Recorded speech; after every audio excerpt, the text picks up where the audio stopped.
గత 2 నెలలుగా మూగబోయిన పాఠశాలల గంటలు నేటి నుంచి మోగుతున్నాయి. అయితే ఈ తరుణంలో అంటే పాఠశాలలు ప్రారంభమైన తరుణంలో పేద మధ్యతరగతి కుటుంబాలలో ఒక రకమైన బాధ, గుబులు స్టార్ట్ అయిందని మనం చెప్పుకోవచ్చు.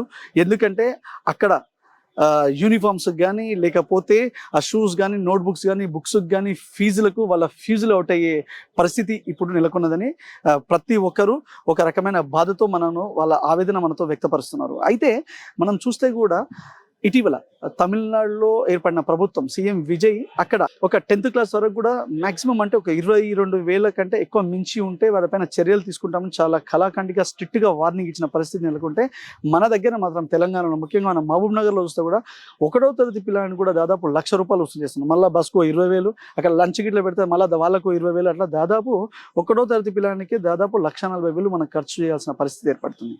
అయితే నిజంగా ప్రభుత్వం ఎవరైతే ప్రభుత్వం కానీ అధికారులు కానీ వారు గవర్నమెంట్ స్కూల్స్లో గిట్లా వాళ్ళు కరెక్ట్ విద్యాబోధన అందించి కరెక్ట్ అక్కడ గవర్నమెంట్ స్కూల్స్ని కరెక్ట్ నడపగలిగితే అసలు ప్రైవేట్ స్కూల్స్ ఎందుకు ఉంటాయి? ఎందుకు ఇంత ప్రైవేట్ స్కూల్స్కి మనం అంటే వెచ్చిస్తారు అంటే ఎవరితో డబ్బులు ఎక్కువైనా కాదు కదా.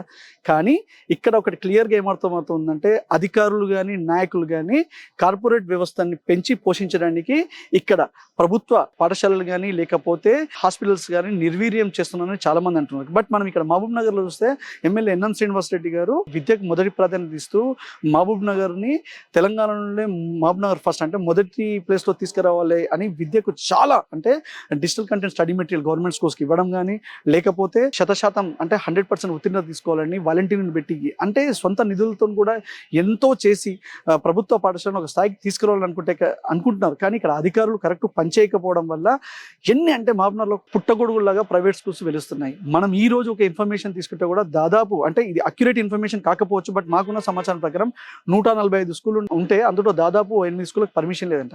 గతంలో కూడా పర్మిషన్ లేకుండా చాలా స్కూళ్ళు నడిచినాయి. దానిపైన ప్రజా సంఘాలు మాలాంటి జర్నలిస్టులు అప్పుడున్న డిఓ గారిని అడిగితే కూడా ఆయన దాటేసి ధోరణిలో మనకు సమాచారం కూడా ఇవ్వలేదు. స్కూల్లో అలాగే నడిచినాయి.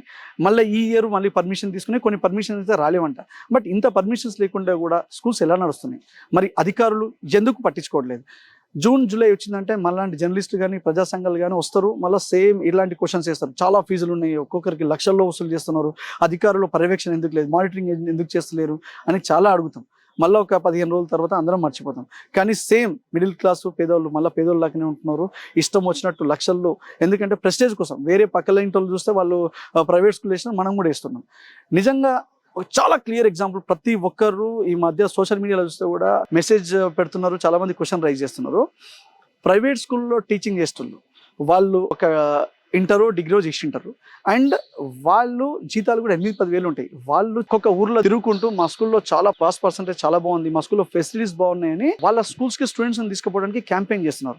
మరి బడిబాట కార్యక్రమం ఉంది, ఆ బడిబాట కార్యక్రమం గవర్నమెంట్ స్కూల్లో బోధన చేసే ఉపాధ్యాయులు లక్షలో జీతాలు తీసుకుంటున్నారు కదా.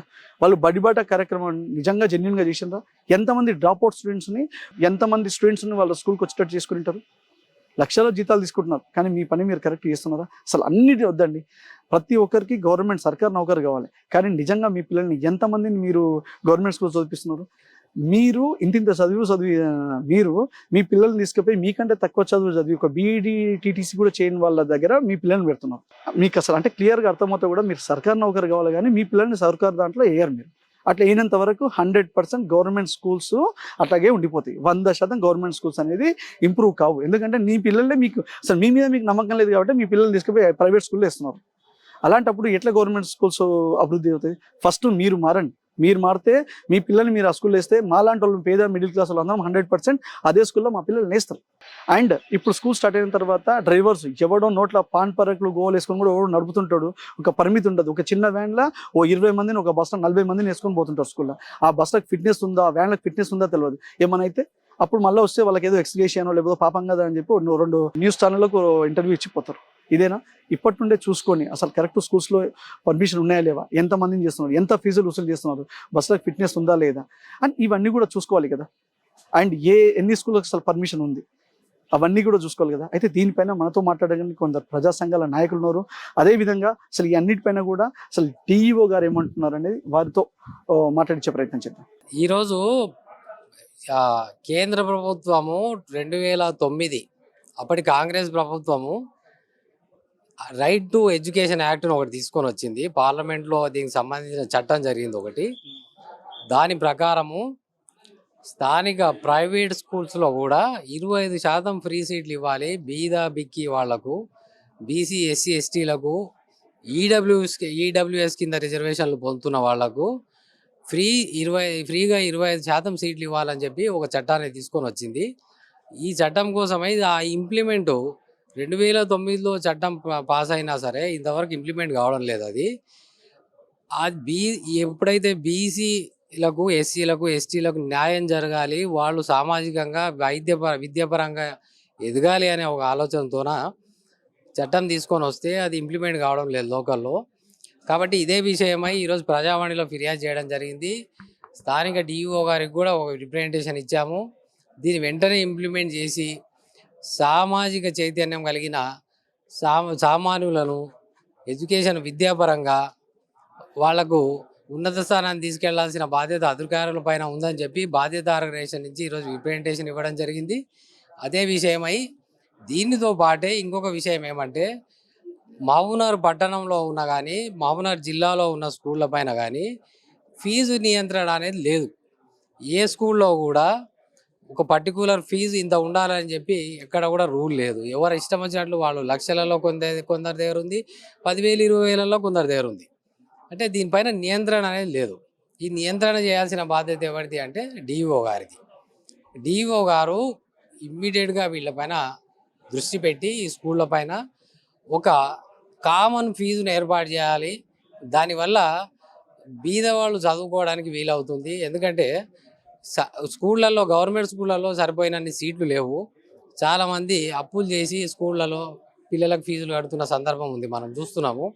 అందుకోసమే ఈరోజు విన్నవించేది ఏంటంటే అధికారులకు, మీరు ఫీజుల నియంత్రణ చట్టాన్ని ఒకటి తీసుకురండి, దాన్ని ఇంప్లిమెంట్ చేయండి. ప్రతి స్కూల్లో కంప్లైంట్ చేయాల్సిన నెంబర్ను షో చేయండి. అక్కడ ఏదైనా ఫీజు ఎక్కువ తీసుకున్నా కానీ, లేకుంటే బుక్స్ కోసం వాళ్ళదేనే కొనాలని చెప్పి ఏదైనా ఒక రూల్ పెట్టుకున్నా కానీ వాళ్ళు అక్కడ ఏదైనా నెంబర్ ఒకటి ప్రొవైడ్ చేస్తే అక్కడికి వచ్చిన తల్లిదండ్రులు కానీ విద్యార్థులు కానీ వాళ్ళకి ఫోన్ చేసి చెప్పేటట్లు ఒకటి అరేంజ్ చేయండి అనేది మా బాధ్యత ఆర్గనైజేషన్ నుంచి ఈరోజు కలెక్టర్ గారికి చెప్పడం జరిగింది, విన్నవించాం వాళ్లకు. ఇదే విషయమై నేను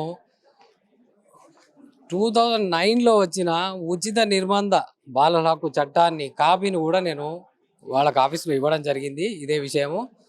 దీంట్లో 6 సంవత్సరాల నుండి 14 సంవత్సరాల వరకు బాలబాలికలు ఎవరైతే ఉన్నారో వాళ్లకు ఫ్రీ ఎడ్యుకేషన్, ఒక 20% ఫ్రీ ఎడ్యుకేషన్ ఇవ్వాల్సిన చట్టం ఒకటి ఏర్పాటు చేశారు. అది ప్రైవేట్ స్కూల్స్లో. ఎందుకంటే ప్రైవేట్ స్కూల్స్లో వచ్చే విద్య కూడా బీదాబికి వాళ్లకు అందుబాటులో ఉండాలనేది గవర్నమెంట్ పాలసీ అప్పటిది. ఈ చట్టం అమలైనప్పుడు కాంగ్రెస్ గవర్నమెంట్ ఉన్నది సెంట్రల్లో. అదే కాంగ్రెస్ గవర్నమెంట్ ఇప్పుడు ఉంది ఇక్కడ. అంటే వాళ్ళ ప్రభుత్వం చేసిన ఒక చట్టాన్ని ఇప్పుడు ఇక్కడ ఉన్న కాంగ్రెస్ ప్రభుత్వం అమలుపరుస్తుందని నేను భావిస్తున్నాను. మరొకటి ఏమంటే, విద్య పైన మన స్థానిక శాసనసభ్యులు ప్రత్యేకమైన చొరవ తీసుకుంటున్నారు, ప్రత్యేకమైన ఇంట్రెస్ట్ పెడుతున్నారు ఆయన.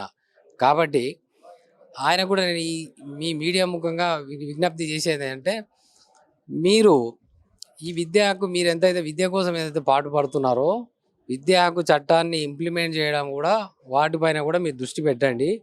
మీరు చేస్తున్న ఒక సామాజిక ఉద్యమానికి ఇది తోడవుతుంది అని చెప్పి నేను విన్నవిస్తున్నా. ఇది బాధ్యత ఆర్గనైజేషన్ నుంచి జరుగుతున్న మరో పోరాటం ఇది. మహబూబ్నగర్లో ప్రైవేట్ పాఠశాలలు పుట్టగొడుగులా వెలుస్తున్నాయని, అదేవిధంగా అందులో ఫీజులు కూడా విచ్చలవిడిగా, అంటే ఒక పరిమితి లేకుండా లక్షల్లో, అంటే ఫస్ట్ క్లాస్ సెకండ్ క్లాస్ వాళ్ళకు కూడా లక్షల్లో వసూలు చేస్తున్నారని చాలామంది కలెక్టర్కు అదేవిధంగా అధికారులకు కూడా కంప్లైంట్ ఇవ్వడం జరుగుతుంది. అసలు నిజంగా మహబూబ్నగర్లో ఎందుకు స్కూల్స్ అన్నీ వెలుస్తున్నాయి, వాటికి పర్మిషన్స్ ఉన్నాయా లేవా, అండ్ ఫీజులు కూడా ఎందుకు ఆ రేంజ్లో ఒక పరిమితి లేకుండా లక్షల్లో వసూలు చేస్తున్నారు? అసలు మహబూబ్నగర్లో విద్యా హక్కు చట్టం అంటే రైట్ టు ఎడ్యుకేషన్ యాక్ట్ 2009 అమలు అవుతుందా లేదా అనే చాలా విషయాలు ప్రజలకు తెలియజేయడానికి మనము డిఓ విజయ్ కుమార్ మేడం దగ్గరికి రావడం జరిగింది. ఆమెను అడిగి మరిన్ని విషయాలు ప్రజలకు క్లారిటీ ఇచ్చే ప్రయత్నం చేస్తాం. మేడం, మహబూబ్నగర్లో చూస్తే చాలా స్కూల్స్లో ఫస్ట్ సెకండ్ క్లాస్ కూడా లక్షల్లో వసూలు చేస్తున్నారు. ఇంకా 10th క్లాస్ వరకు అయితే 1,50,000 2,00,000 అట్లా తీసుకుంటున్నారు. దానివల్ల నిజంగా పేద మధ్యతరగతి వాళ్ళు ఇంకా ఆస్తులు అమ్ముకోవాల్సిన పరిస్థితి ఏర్పడుతుందని బాధ వ్యక్తం చేస్తున్నారు, ఆవేదన వ్యక్తం చేస్తున్నారు. దీనికి మన పరిమితి లేదా? అంటే కట్ ఆఫ్ ఇంతనే ఫీజు ఉండాలి. ఇప్పుడు తమిళనాడులో వస్తే కూడా సీఎం విజయ్ గారు రీసెంట్గా ఫస్ట్ సెకండ్ క్లాస్కి ఒక 16,000 20,000 అండ్ 10th వరకు 22,000 25,000 దాటకూడదు అన్నట్టు అంటే ఒక రూల్స్ వచ్చాయని అంటున్నారు. ఆ విధంగా మనం కూడా తెలంగాణలో ముఖ్యంగా మహబూబ్ నగర్లో అలా రూల్స్ అండ్ రెగ్యులేషన్స్ ఏమైనా పెట్టే అవకాశం ఉందా? మీరు చెప్పింది కరెక్టే అండి. ఒక విషయం నేను ఖండిస్తున్నాను. పేద మధ్యతరగతి విద్యార్థులు పేరెంట్స్ అంత కష్టపడి ప్రైవేట్ స్కూళ్ళలో జాయిన్ చేయకూడదు ఫస్ట్. ఒకవేళ చాలా ఎస్టాబ్లిష్ అయ్యి ఉండి మేము ప్రైవేట్ స్కూల్లోనే జాయిన్ చేస్తాం అనుకున్న పెద్ద ధనవంతులైతే జాయిన్ చేసుకోవచ్చు, అబ్జెక్షన్ లేదు. మనకు మహబూబ్ నగర్ జిల్లాలో చాలా యాక్సెస్ ఉంది. ప్రతి గల్లీలో ప్రతి దాంట్లో అంటే ఇన్ఫర్మేషన్ యాక్ట్ ప్రకారము అన్ని స్కూళ్ళు యాక్సెస్ ఉంది. యాక్సెస్ ఇస్తున్నాం ప్రజలకి. మరి యాక్సెస్ ఇస్తున్నప్పుడు కష్టపడి ప్రైవేట్ స్కూళ్ళలో జాయిన్ చేయడం అనేది నేను పేరెంట్స్ని కోరుకునేది ఏంటంటే అలా చేయకూడదు. ఇంకొకటి మీరు అంటున్నది ఫీ రెగ్యులేషన్ చట్టం గురించి, అంటే రిస్ట్రిక్షన్ లేదా అని చెప్పేసి. ఒక స్కూల్లో ఇంతే ఫీజు ఉండాలి, దీనికి ఇంత ఉండకూడదు అనేది మన చట్టం ఇప్పుడు అబేన్స్లో ఉంది. ఇప్పుడు ఫీ రెగ్యులేషన్ చట్టం వచ్చి క్లాసిఫికేషన్ అయితే ప్రైవేట్ స్కూల్స్ క్లాసిఫికేషన్ అయితే తప్పకుండా ఆ చట్టం ప్రకారం మేము యాక్షన్ తీసుకోవడానికి అయితే ఉంటుంది. ఇప్పుడు ఎగ్జిస్టింగ్లో ఉన్నది మాత్రము పేరెంట్ కమిటీ ద్వారా ఫీజును ఒక రెగ్యులేట్ చేసుకొని వాళ్ళు ఇండివిజువల్గా ఏ స్కూల్ వాళ్ళు ఆ స్కూల్ పేరెంట్ కమిటీ ద్వారా అప్రూవల్ చేసేసుకొని దాని ప్రకారం వాళ్ళు వెబ్సైట్ ఉంటే వెబ్సైట్లో పెట్టాలి, లేదు అంటే వాళ్ళు బయట బోర్డు మీద పెట్టేసి దాని ప్రకారమే ఎంతైతే ఫైనల్ చేసుకున్నారో దాని ప్రకారమే ఫీజులు కలెక్ట్ చేయాలి. అంతకన్నా ఎక్కువ కలెక్ట్ చేస్తే మాత్రం, వాళ్ళు చెప్పిన దానికన్నా ఎక్కువ కలెక్ట్ చేస్తే మాత్రం కంపల్సరీ చట్టపరమైన చర్యలు తీసుకోవడానికి అవకాశం ఉంది. మేడం, ఇందాక మీరు అన్నట్టు ఎవరు కూడా ప్రైవేట్ స్కూల్లో కాదు గవర్నమెంట్ స్కూల్లో వేస్తే బాగుంటుంది పిల్లల్ని కూడా అంటున్నారు. కానీ మేడం, గవర్నమెంట్ అంటే ప్రతి ఒక్కరు సర్కార్ నౌకరు కావాలనుకుంటున్నారు, కానీ వారి పిల్లల్ని అదే గవర్నమెంట్ స్కూల్లో ప్రతి టీచరు వాళ్ళ పిల్లల్ని ఆ గవర్నమెంట్ స్కూల్లో జాయిన్ చేస్తే మాలాంటి వాళ్ళు అంటే పేద మధ్యతరగతి వాళ్ళు కూడా ప్రైవేట్ స్కూల్ ఎందుకు, వాళ్ళు కూడా గవర్నమెంట్ స్కూల్లోనే ఇస్తాం కదా, అంటే ఆ కాన్ఫిడెన్స్ చదువు చెప్పే వాళ్ళకే లేదని అనిపిస్తుంది. సో దానిపైన మీ అభిప్రాయం? తప్పకుండా అండి. అంటే ఒకప్పుడు నిజంగా మేము చదువుకున్నప్పుడు ఒక స్టూడెంట్గా నేను చదువుకున్నప్పుడు ఒక పాఠశాలలో టీచర్ పిల్లలు ఉండేవాళ్ళు, డాక్టర్ పిల్లలు ఉండేవాళ్ళు, కలెక్టర్ పిల్లలు ఉండేవాళ్ళు, కూలీ పిల్లలు కూడా ఉండేవాళ్ళు. ఒక సమాజం కనబడేది ఆ రోజుల్లో. బట్ రాను రాను మరి ఒక ప్యాషన్ అనుకోవచ్చు, లేకపోతే టీచర్లంతా దూర ప్రాంతంలో ఉండి ప్లస్ ఇక్కడ అర్బన్లో పిల్లలు ఉండడంతో హాస్టల్ ఫెసిలిటీ కావచ్చు, అది లేక కావచ్చు, ఒకప్పుడు అలా వేశారు. మరి రాను రాను వాళ్ళంతా ప్రయాణం చేసే సందర్భంలో పిల్లల్ని కూడా తీసుకుపోలేరు కనుక యాక్సెస్ లేకుండా ఉన్న సందర్భంలో వేసుంటారు.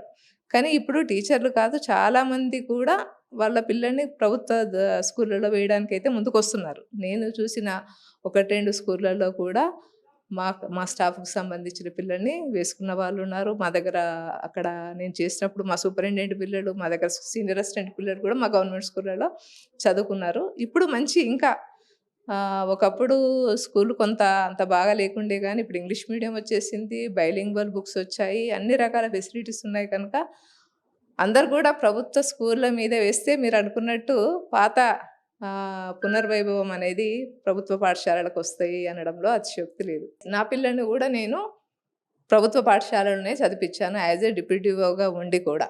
మేడం, ఇంకొక విషయం ఏంటంటే విద్యా హక్కు చట్టం. అంటే మహబూబ్ నగర్లో తెలంగాణలో కూడా విద్యా హక్కు చట్టం రైట్ టు ఎడ్యుకేషన్ యాక్ట్ 2009 అమలు కావట్లేదు. 25% పేద మధ్యతరగతి వాళ్ళకు కూడా ఫ్రీ ఎడ్యుకేషన్ ఇవ్వాలంటున్నారు. సో అది నిజంగా అమలు అవుతుందా? ఎందుకు అమలు కావట్లేదు? అంటే రైట్ టు ఎడ్యుకేషన్ యాక్ట్ అనేది దాని నిర్వచనము కొంత అర్థం చేసుకోవాల్సిన అవసరం ఉంది. ముఖ్యంగా రైట్ టు ఎడ్యుకేషన్ యాక్ట్ అంటే ఒక ప్రాంతంలో ఒక 1 కిలోమీటర్ దూరంలో పాఠశాల లేనప్పుడు పాఠశాలని కల్పించాల్సిన బాధ్యత ప్రభుత్వానికి. అది ప్రభుత్వ పాఠశాల కావచ్చు, ప్రైవేట్ కావచ్చు. యాక్సెస్ ఇవ్వడం అనేది ప్రైమరీకి 1 నుండి 1 కిలోమీటర్ వరకు, 1 నుండి 3 కిలోమీటర్ల లోపల యూపీఎస్ అనేది మనము యాక్సెస్ కల్పించాలి. అది లేని సందర్భంలో మాత్రమే, ఒకవేళ అక్కడ గవర్నమెంట్ స్కూల్ లేకపోతే ప్రైవేట్ స్కూల్ ఉంటే అక్కడ 25%కి మనం ప్రపోజ్ చేయాలి. అలాంటి స్కూల్స్ ఇక్కడ లేవు. స్కూల్స్ పుట్టగొడుగులాగా వెలుస్తున్నాయి చాలా స్కూల్స్.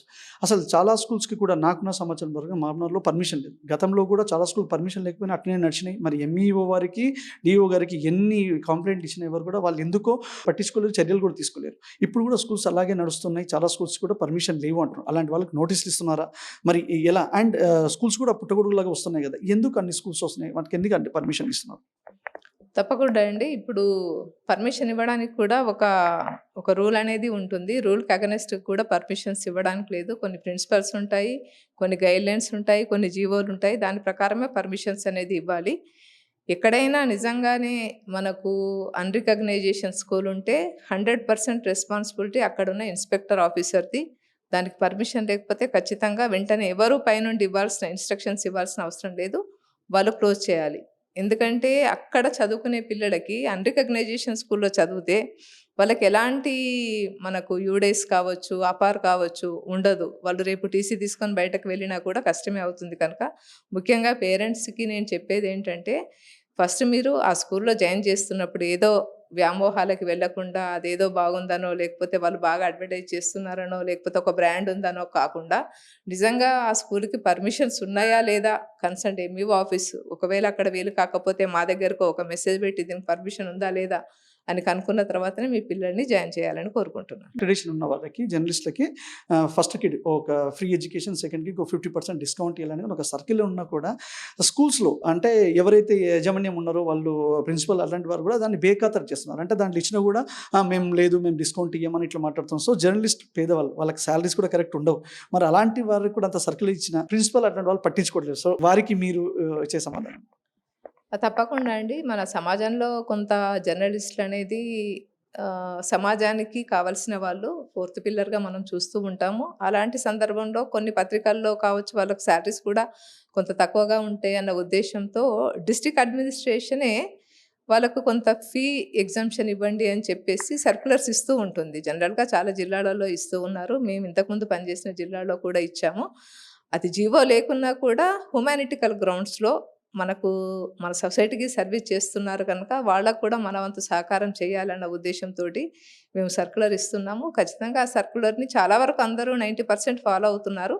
ఎక్కడైనా చిన్న ఇష్యూస్ ఉంటే మాత్రం మా దృష్టికి తీసుకొస్తే మేము మాట్లాడతాం.